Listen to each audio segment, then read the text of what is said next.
پریاں اور انوکھا درخت۔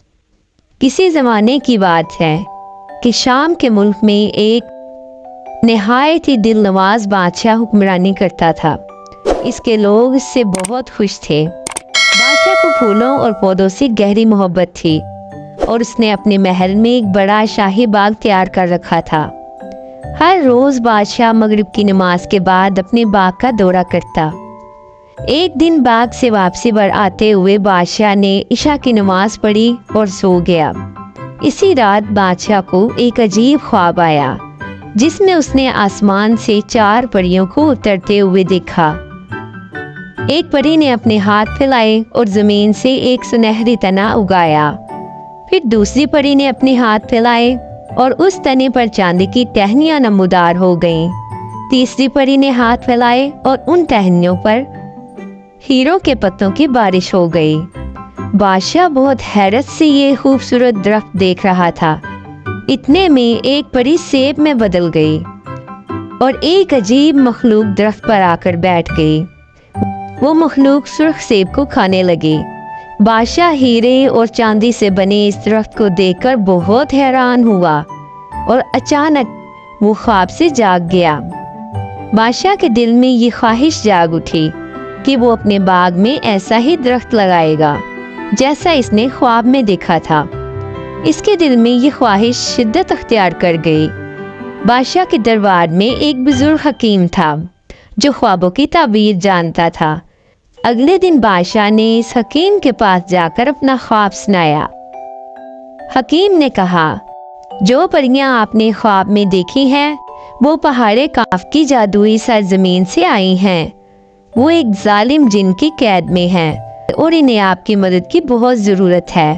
بادشاہ نے اپنی تمام سپاہیوں کو اکٹھا کیا اور اعلان کیا، جو کوئی بھی ان پریوں کو جن سے آزاد کرائے گا اسے بھاری انعام دیا جائے گا۔ لوگ دولت کی لالچ میں بہت سے طریقے آزمانے لگے مگر وہ سب کے سب ناکام ہو گئے اور ناکام ہو کر واپس آ گئے۔ بادشاہ کا ایک وفادار وزیر تھا جس نے یہ مشن اپنے ذمہ لینے کی درخواست کی اور بادشاہ نے اسے اجازت دے دی۔ وزیر پہاڑ کاف کی طرف روانہ ہوا۔ راستے میں ایک جنگل سے گزرتے ہوئے اس نے ایک عجیب زخمی شخص کو درد سے تڑپتے ہوئے پایا۔ وزیر نے اس شخص کے زخموں کا علاج کیا۔ شکر گزار شخص نے وزیر کا شکریہ ادا کیا اور پوچھا، تم کہاں جا رہے ہو؟ وزیر نے اپنا مقصد بتایا۔ زخمی شخص نے خبردار کیا، جن بہت خطرناک ہے۔ میرے پاس ایک ایسا جملہ ہے جس سے تم جانوروں سے بات کر سکو گے۔ اس نے وزیر کو وہ جملہ سکھایا اور پھر اپنی راہ لے لی۔ وزیر مزید آگے بڑھا اور ایک تالاب کے باہر 2 مچھلیوں کو پھنسے ہوئے پایا۔ ایک مچھلی نے کہا، اے انسان، ہماری مدد کرو، ہم مر رہے ہیں۔ دوسری مچھلی نے کہا، وہ ہماری زبان نہیں سمجھ پائے گا، مگر وزیر نے ان کی زبان سمجھ لی اور مچھلیوں کو دوبارہ پانی میں ڈال دیا۔ مچھلیوں نے اس کا شکریہ ادا کیا اور دعائیں دی۔ وزیر کچھ اور آگے بڑھا تو اس نے ایک بچھو کو سنا جو اپنے ارد گرد کے ساتھیوں کو اطلاع دے رہا تھا کہ انسانی قدموں سے بچ کر جلدی جلدی نکل جاؤ۔ وزیر نے مسکرا کر قدم پیچھے ہٹائے اور ان کو گزرنے دیا۔ پہاڑ کاف کے قریب پہنچ کر وزیر نے ایک بونے کو پتے میں پھنسے ہوئے پایا۔ وزیر نے بونے کو آزاد کیا اور بونے نے شکریہ ادا کیا اور پوچھا، تم کہاں جا رہے ہو؟ وزیر نے اپنا مقصد بتایا۔ بونے نے کہا، میرے پاس ایک چادر ہے، اگر تم اسے پہن لو تو تم غائب ہو جاؤ گے اور یہ تمہیں جن کا مقابلہ کرنے میں مدد دے گی۔ بونے نے چادر وزیر کو دی اور وزیر کا شکریہ ادا کرتے ہوئے اپنے سفر پر روانہ ہو گیا۔ آخر کار وزیر پہاڑ کاف پہنچا اور ایک شاندار محل دکھا جس کے باہر 2 عجیب مخلوق پہرا دے رہی تھیں۔ وزیر نے چادر پہنی اور غائب ہو گیا۔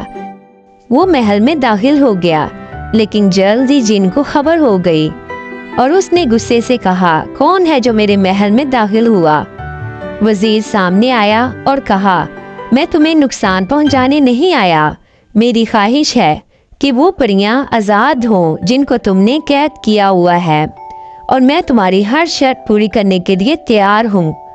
جن ہنسا، لیکن وزیر نے اسے یقین دلایا کہ وہ کوئی بھی مطالبہ کرے وہ اسے پورا کرے گا۔ جن نے کہا کہ اگر تم میرے 2 کام پورے کرو گے تو میں پریوں کو آزاد کر دوں گا۔ وزیر نے رضامندی ظاہر کی۔ جن نے اپنی انگوٹھی اتاری اور دریا میں پھینک دی۔ مجھے یہ انگوٹھی صبح تک چاہیے، وزیر نے فکر مندی میں کہا۔ اتنے بڑے دریا میں یہ مجھے کہاں سے ملے گی؟ لیکن وزیر نے مچھلیوں کو یاد کیا اور ان سے مدد مانگی۔ مچھلیوں نے وعدہ کیا اور صبح تک انگوٹھی واپس کر دی۔ وزیر نے جن کے سامنے انگوٹھی پیش کی تو جن نے متاثر ہو کر اسے دوسرا کام کہہ دیا۔ یہ 3 بورا جوار کا دانہ زمین پر ڈال کر مجھے صبح تک دوبارہ ان بوروں میں بھر کر واپس دو۔ وزیر پھر پریشان ہوا، لیکن جلد ہی ایک فوجی مزدور چیونٹیوں نے آ کر جوار کے دانے بوروں میں ڈالے اور وقت پر مکمل کر دیا۔ جن حیرت زدہ رہ گیا۔ وزیر نے کہا، اب تمہارا وعدہ پورا ہو گیا، اب پریوں کو آزاد کرو۔ جن ہنسا اور کہا، تم انسان بہت سادہ ہو، میں نے تو تم سے جھوٹ بولا تھا، میں پریوں کو آزاد نہیں کروں گا۔ غصے میں آ کر وزیر نے فوراً چادر پہنی، اپنی تلوار نکالی اور جن کے سینے میں گھونپ دی۔ جن ایک زبردست چیخ مار کر گر گیا اور مر گیا۔ وزیر نے قید خانہ جا کر پریوں کو آزاد کیا اور ان پریوں نے اسے اٹھایا اور وہ سب لوگ بادشاہ کے پاس آ گئے۔ پریوں نے بادشاہ کا شکریہ ادا کیا اور تحفے کے طور پر اس کے باغ میں وہی درخت پیدا کر دیا جو بادشاہ نے اپنے خواب میں دیکھا تھا۔ بادشاہ نے وزیر کو بڑا انعام دیا اور اس کی وفاداری کا شکر گزار ہوا۔